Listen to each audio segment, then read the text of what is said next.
At so yun mga boss, bali ito na. Naghulog na tayo ng ating mga parilya at saka ng ating mga poste para doon sa ating bakod. Ayan, at isa pa, ito mga boss, tips ko sa inyo, ayun oh. Kapag ganitong mga bagong layout, lagi kayong gagawa nung katulad niyang ginagawa namin mixing board.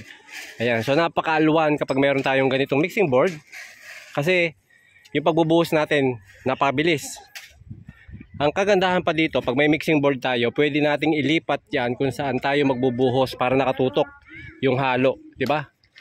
Ayan. So bali ang mixing board natin mga bossing, may plain sheet plywood, tapos sinapin na natin ng plain sheet. Yan, 0.5 para medyo makapal, para matagal mabutas. So huwag kayong gagamit ng maninipis kasi sandali lang yung butas na. So kailangan ganyan makapal.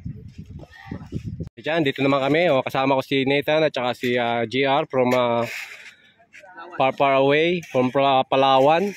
Yan, naglalagay tayo ng mga parilya natin. Ayan. So bali, ihulog na natin itong bakal natin mamaya.